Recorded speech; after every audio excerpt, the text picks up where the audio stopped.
राहुल गांधी की भारत जोड़ो यात्रा नया इतिहास रचने जा रही है। इस यात्रा ने न सिर्फ राहुल की लोकप्रियता में इजाफा किया है, बल्कि अब बड़ी तादाद में देश का युवा इस यात्रा से खुद को जोड़ रहा है। और इन्हीं युवाओं में से एक है आतिशा, जिन्होंने लाखों की नौकरी सिर्फ इसलिए छोड़ दी क्योंकि उन्हें भारत जोड़ो यात्रा का हिस्सा बनना था। देखते हैं ये रिपोर्ट। कांग्रेस की भारत जोड़ो यात्रा में अब जुड़ाव बढ़ता जा रहा है। इसका अंदाजा इस बात से लगाया जा सकता है कि नौकरी और यात्रा में किसे चुना जाए तो उसमें लोग पदयात्रा को प्राथमिकता दे रहे हैं। 20 साल की एक ऐसी ही युवती है आतिशा, जिन्होंने भारत जोड़ो यात्रा में राहुल गांधी का साथ देने के लिए एयर इंडिया की नौकरी छोड़ दी।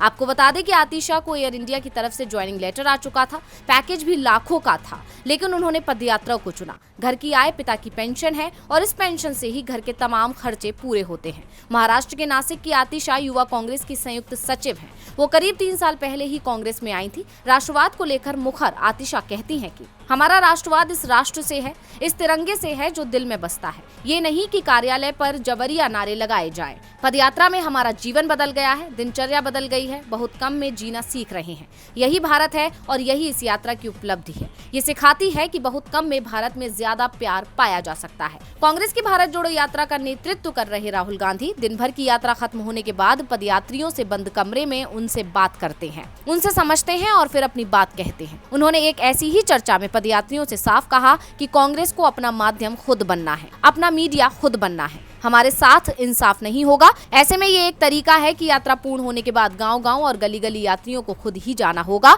और अलग जगाना होगा। हमें दूसरों से कोई उम्मीद नहीं करनी चाहिए। भारत जोड़ो यात्रा में शामिल कानपुर की प्रतिभा अटल पाल हैं। प्रतिभा अटल पाल बताती हैं कि वो 45 साल की हैं, लेकिन पदयात्रा में वो रोजाना यात्रा कर रही हैं और इस देश को पास से जानने की कोशिश कर रही हूँ। आतिशा और प्रतिभा जैसी सैकड़ों महिला आज इस पदयात्रा का हिस्सा हैं, जो कांग्रेस की मजबूती में अपना योगदान दे रही हैं।